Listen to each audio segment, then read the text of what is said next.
할렐루야. 오늘은 특별 새벽 기도회로 우리가 이 고난 주간을 맞이하고 있습니다. 예수님 당시에 예루살렘 성전은 유대인들의 삶 중심이었습니다. 오늘 이란을 보십시오. 이란이 종교가 그들의 정치를 다 잡고 있고, 그리고 지금 이란의 전쟁 또한 금방 끝나지 않습니다.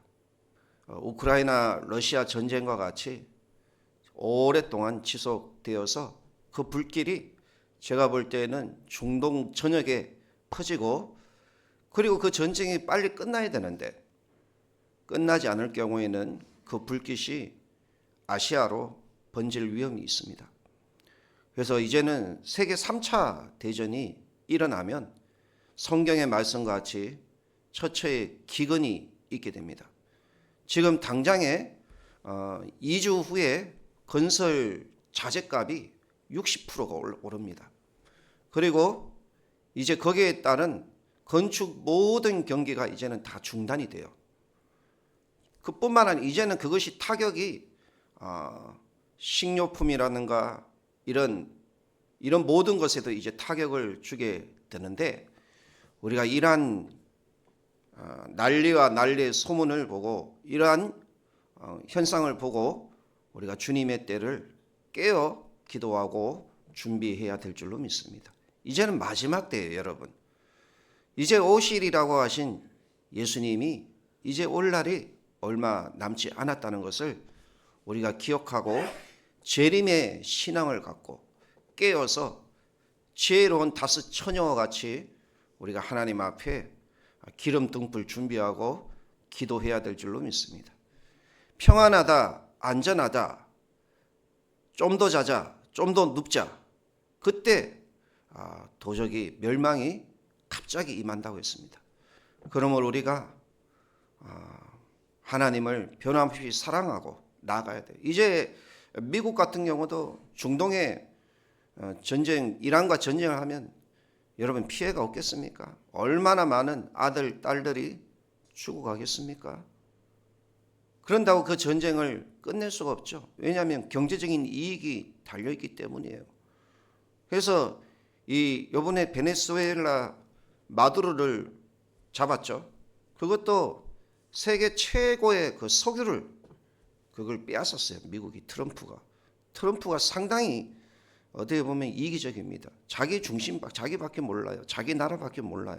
그 사람은. 그래서 지금 이란도 마찬가지예요. 이란 국민 죽는 거, 자기 군인들 죽는 것보다 경제 이권 잡으려고 지금 그 전쟁을 하고 있는 겁니다.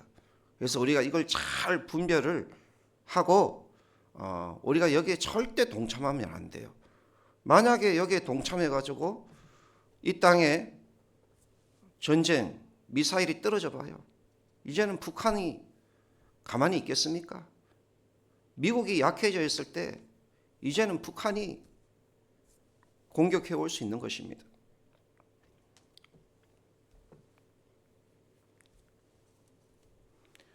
당시에 이 성전 순례가 유대인들에게는 1년에 한 번 있는 큰 의무였습니다.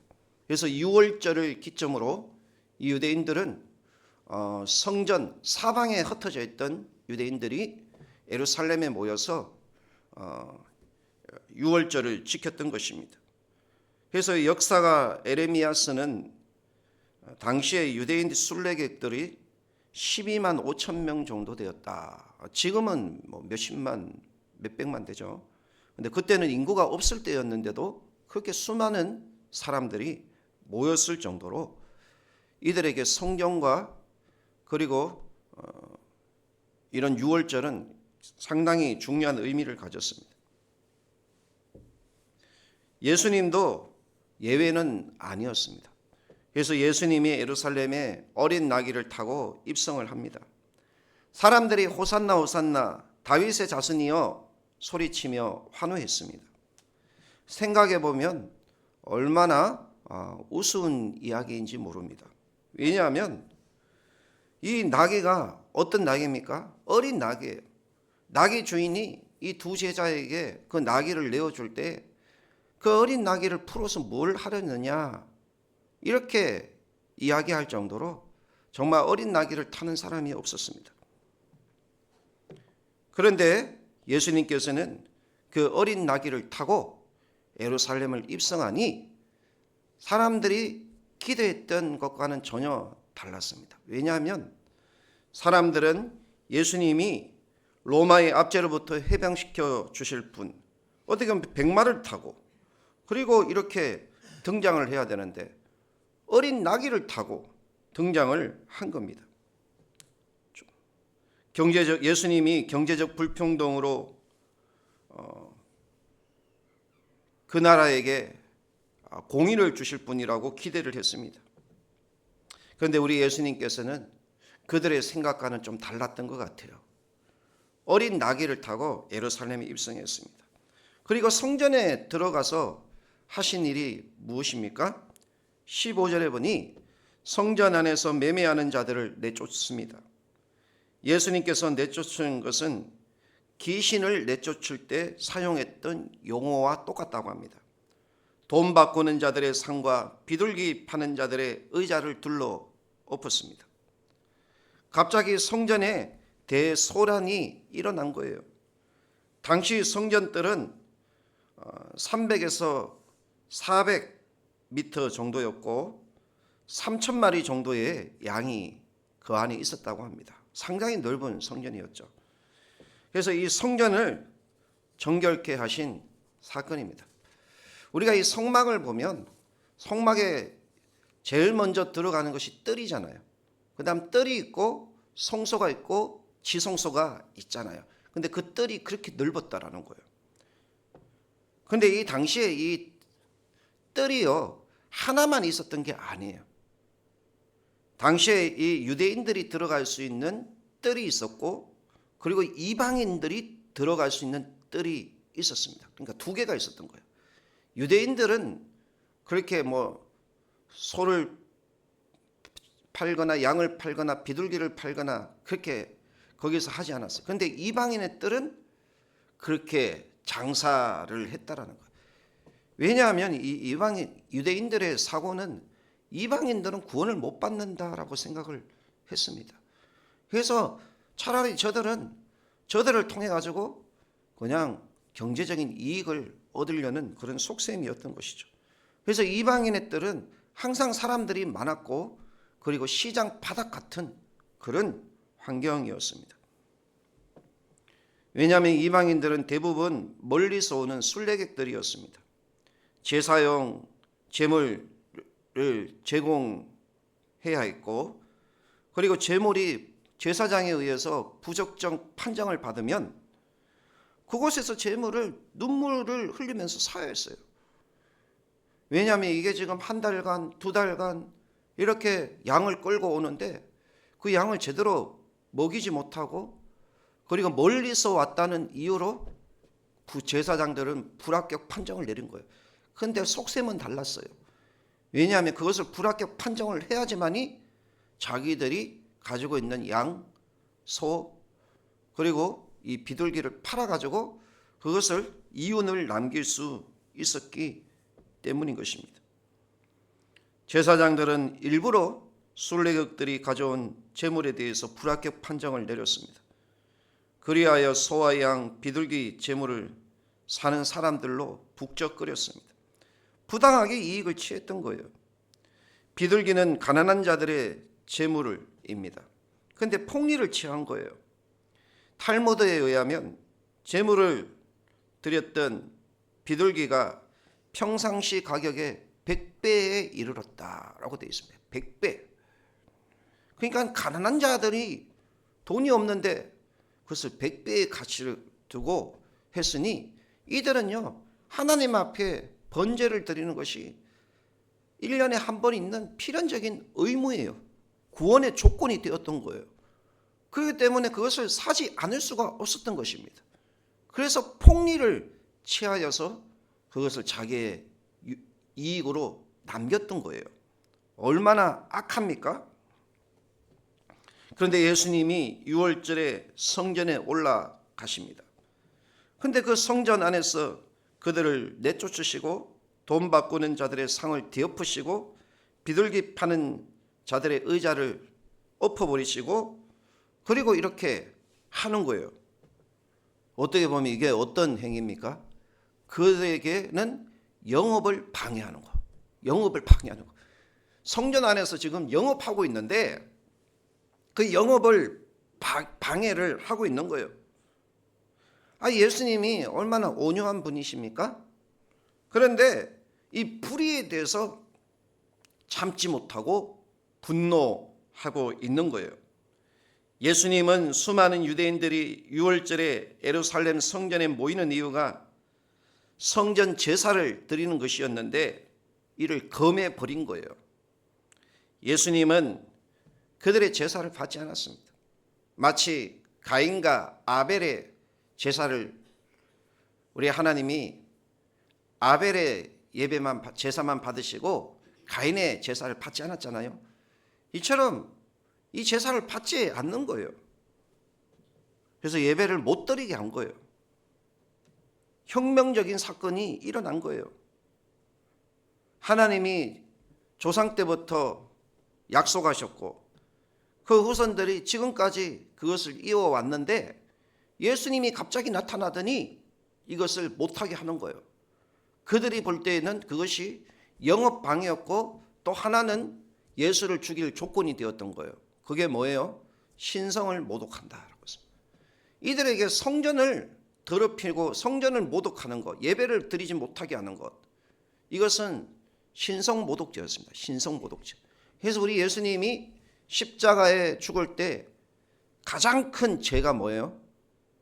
성전을 허는 자요, 성전을 헐고 3일에 다시 짓는 자요, 이렇게 신성을 모독했다는 거예요. 그 당시에 이 성전은 그들에게 정말 가장 중요한 것이었습니다. 유대인들의 가장 민감한 문제를 건드린 거예요.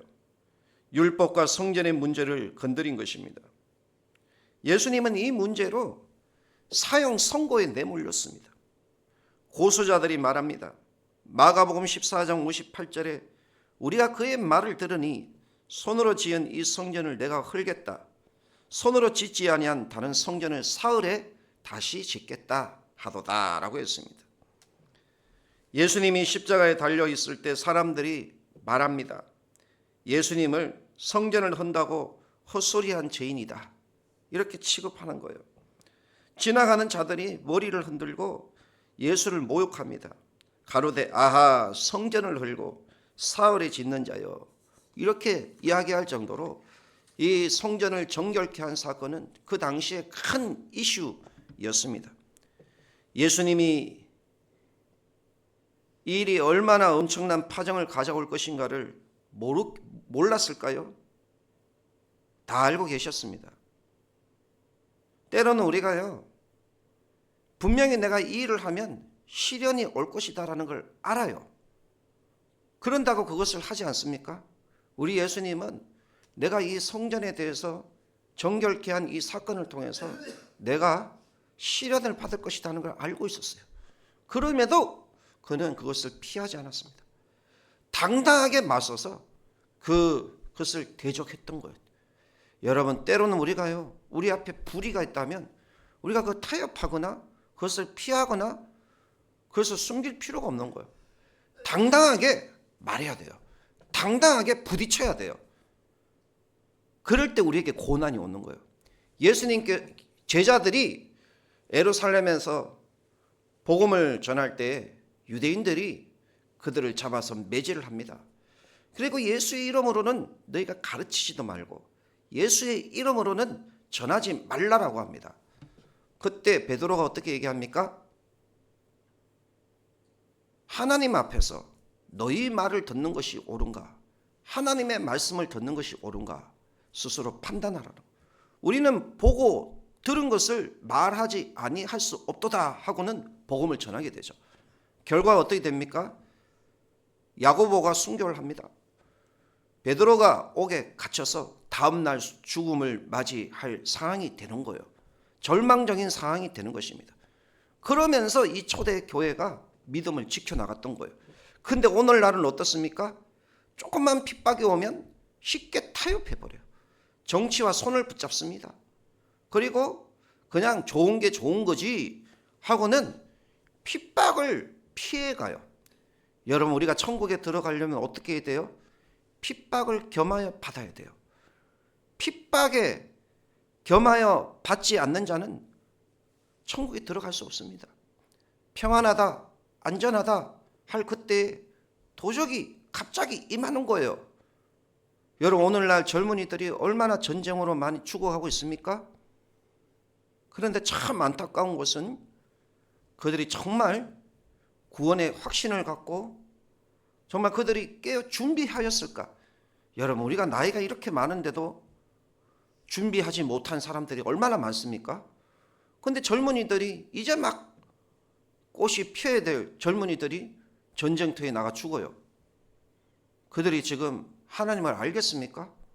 예수님을 만났겠습니까? 얼마나 안타깝습니까? 여러분, 우리가 예수를 믿는다는 건요, 그냥 세상에서 성공하고 잘 되고 높은 자리에 오르고 복을 받는 게 아니에요. 핍박을 겸하여서 우리가 예수 그리스도와 함께 고난에 참여하는 겁니다. 그런데 오늘날 이것이 없어요.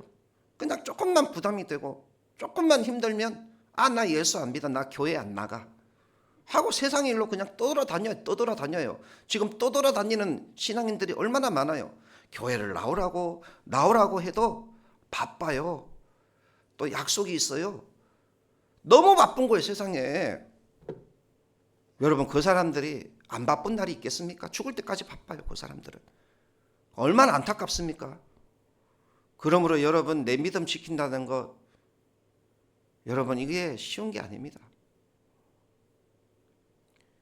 왜 예수님께서 자신이 핍박을 당할 것을 알고 있으면서도 도리어 이 사건을 통해 죽을 것을 알고 있음에도 불구하고 왜 예수님이 이렇게 하셨을까요? 예수님은 이 일로 인하여서 자기의 엄청난 고난이 올 거라는 걸 알고 있었습니다. 그러나 예수님은 그것을 피하지 않았습니다. 타협하지 않았습니다. 예수님은 이미 제자들에게 인자가 많은 고난을 받고 장로들과 대제사장들과 서기관들에게 버림받아 죽임을 당하고 사흘 만에 살아날 것을 말씀하셨습니다. 그런데도 예수님은 왜 이렇게 격노하시면서 성전을 정결케 하셨을까요? 어떤 사람은 당시에 실제적으로 성전을 장악하고 있었던 로마 세력에 대항하기 위함이다, 이렇게 얘기를 했어요. 또 어떤 사람은 예수님이 종교 계획을 단행했다, 이렇게 이야기를 합니다. 또 어떤 사람은 예수님의 행동은 임박한 성전의 파멸을 예언한 것이다, 나아가 성전의 제도 자체를 거부한 것이다. 여러분, 우리 예수님이 성전의 제도를 거부했다고 생각하십니까? 그들의 종교 개혁을 위해서 그렇게 했다라고 생각하십니까? 왜 예수님께서는 극히 위험한 상황 속에서 위험을 자초하면서 이 성전을 매매하는 자들을 내쫓으시고 상과 의자를 둘러 엎으시고 제사 기구를 가지고 다니는 것 자체를 금하고 그들을 내쫓으셨을까요? 그 이유는 17절에 나와 있습니다. 기록된 바 내 집은 만민이 기도하는 집이라 칭함을 받으리라 라고 했습니다.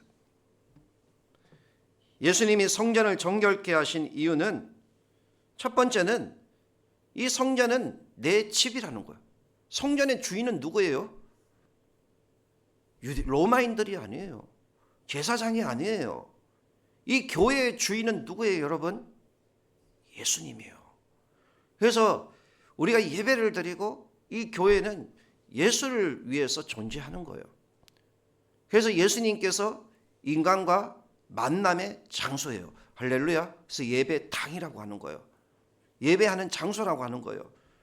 그것은 당연히 거룩해야겠죠. 그런데 거룩하지 않고 정말 가난한 자들, 정말 이런 돈 없는 자들을 압제하는 악의 강도의 소굴을 만들어 버린 거예요.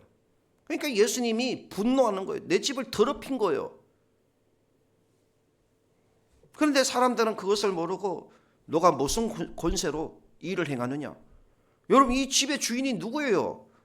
예수님이에요. 그들이 왜 예배를 드려요? 하나님께 예배를 드리는 거예요. 그런데 그들은 하나님은 간 곳 없고 자기들의 실속만 차리는 그 더러운 성전으로 만들어버린 거예요. 그러니까 우리 예수님이 당연히 분노할 수밖에 없는 것이죠. 그리고 이 집은 두 번째, 만민이 기도하는 집이다라고 했습니다. 이 말씀은 무엇을 의미하냐면 이사야 선지자를 통해서 하나님께서 이방인들도 구원을 받게 된다는 것을 말씀해 주고 있어요.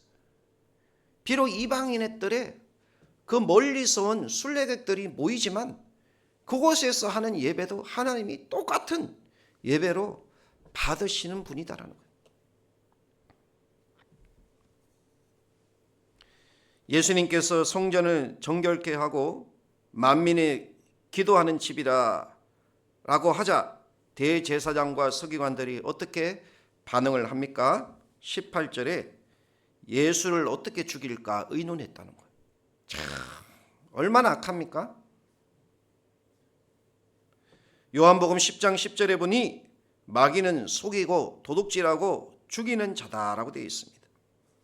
고린도전서 6장 10절에 도적이나 탐욕을 부리는 자나 술 취하는 자나 모욕하는 자나 속여 빼앗는 자들은 하나님의 나라를 유업으로 받지 못한다고 했습니다. 속이는 자.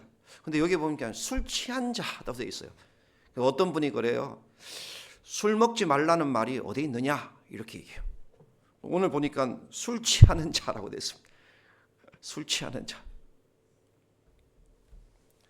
성전을 정결케 한 사건을 본 제사장, 서기관들이 28절에 무슨 권세로 일을 하느냐는 것입니다. 누가 이 권세를 주었느냐 이렇게 얘기하는 거예요. 그래서 예수님께서는 이 성전을 정결케 한 사건을 통해서 근본적으로 이들에게 말씀하시는 건 뭐예요? 내가 바로 하나님이다라는 걸, 내가 바로 구원자라는 것을 보여준 사건이라는 것을 우리에게 보여주고 있는 거예요. 우리는 그걸 깨닫는 거예요. 예수님께서 이제는 죽을 날이 임박해 있는 거예요. 이제는 종말의 날이 임박해 있는 거예요. 오늘날과 같이 마지막 때가 된 거예요. 그러니까 예수님이 이제는 이 성전을 정결케 한 사건을 통해서 우리 예수님이 내가 바로 하나님이다, 내가 바로 구원자라는 사실을 이들에게 하늘의 권세를 갖고 이렇게 행했다는 것을 우리에게 말씀해 주고 있는 것입니다. 예수님이 예루살렘 성전에 입성하여 가장 먼저 하신 일이 무엇입니까? 성전을 정결케 한 사건입니다. 교회를 하나님이 집이 되도록 하기 위해서 첫 번째 우리는 기도해야 됩니다. 눈물과 사모함으로 기도해야 돼요. 두 번째는 참된 예배자가 되어야 됩니다. 하나님께서는 믿음으로 기도하는 자를 기뻐하십니다. 예배하는 자를 기뻐하셔요. 세 번째는 하나님이 기뻐하시는 예물을 드려야 됩니다. 흠없는 예물을 드려야 돼요.